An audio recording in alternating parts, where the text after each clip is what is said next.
Stress or illnesses is nature's way of telling you that you're out of balance. In this video, I will show you 5 ways to incorporate some more healing energy into your life, some more yin. So what's inspired me to do this video is a client of mine who's done so well, beyond expectations, which is just so wonderful. She's lost weight, which is what she wanted through the 1-2-3 healthy eating approach. But most importantly, she has now managed her symptoms of eczema and other symptoms because she's going through the menopause. We've managed that through an elimination diet. So using food as medicine is possible. You just need the right people to help you. And when I spoke to her last week, she was just blooming with happiness, and it's just wonderful. But I did notice that her yin energy is on the low side. Now, what do I mean by that? First of all, I don't just use contemporary medicine in my approach and care of clients. I use Eastern and Western medicine because we are so much more than this flesh and blood. It's very important that we acknowledge the power of the mind and we get the mind-body-spirit connection in balance, because that's really when you will see your health take off to another level. So according to Eastern philosophy, all life is ruled by 2 dynamic forces known as yin-yang, and I'm sure we all know the sign, the black and white sign. Now, what's the difference between yin-yang? So yin is the female energy and yang is the masculine energy. Now, my client is very low in yin, and although she's a female, she's not doing practices which will enhance the yin energy. And saying that, I know that I myself need more yin, so I consciously incorporate some more of that, and you will see so in this video how I do it. So basically, yin is this restorative energy, it's the healing energy, it's darkness, it's rest. At the moment it's winter, and winter is the season of yin, the female. So we live in a world where we are all human doers. We're not human beings anymore. We don't really be. We always do. And there's a lot of pressure on us, especially women. And that's why we tend to see this imbalance. We have a lot of yang energy.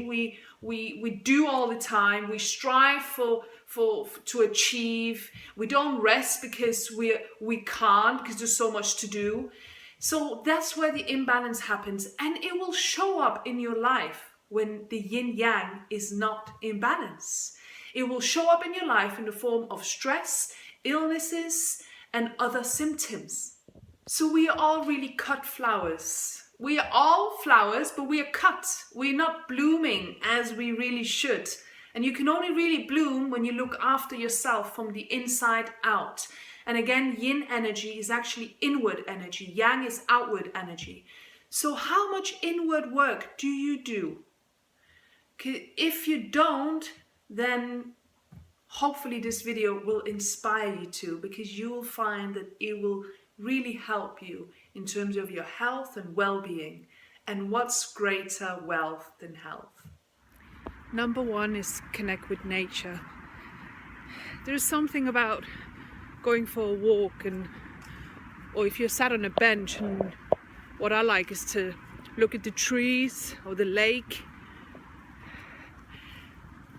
and you're in the now. When you connect with nature, you look at everything and you forget about all, and you just enjoy this moment, really, which is the only moment there is. That's a prime way to connect with nature.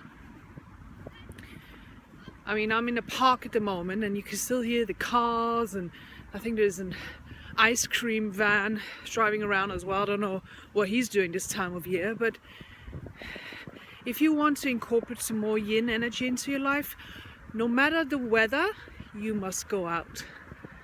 Breathe in the fresh air. Mother Earth is female, it's yin. The next step is rest. And if you are like me and you feel guilty when you rest because there's so much to do, then you need to rest more. And just be. Rest doesn't mean watch TV. Well, I don't think it does, because TV is just so negative and full of drama. And that's not rest. So the TV is off. The fireplace is on, tea is here, and I'm just going to be. Just be. I'm going to be for half an hour, just with myself, and rest. And then I've got my book here that I'm going to read, and that's that. So I hope that inspires you, because there's nothing greater than achieving balance in your life, but it all starts with you and your mind and body and spirit connection. And the other way to incorporate some more yin, it could be a meditation practice, prayer, journaling, just anything where you go inward, because that's the yin. And you will see that your intuition will become stronger as a result of that. So I like to come to Igo Yoga for my weekly meditation practice, but I also do prayer, I do journaling, I do lots of things to go inward. Finally, it's sleep. The amount of people that don't get enough sleep it's quite worrying. I know it's a busy world. Facebook is easily available, Instagram. But sleep is medicine. And really, you want to be in bed by 10 p.m. You want to charge your batteries. You want to get the sleep that you need. I know I need quite a bit, about 7-8 hours. I wish I didn't, but that's just how it is. So that's the last point to restoring and incorporating some yin energy into your life. Sleep is also part of it. Good night.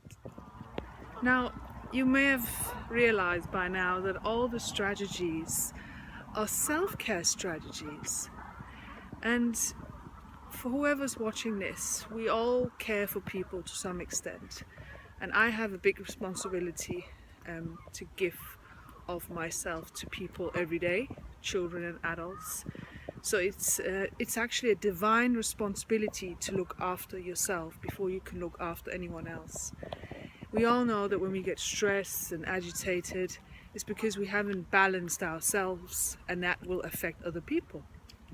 So it's often looked upon as selfish when you look after yourself, but there's nothing more selfless to look after yourself.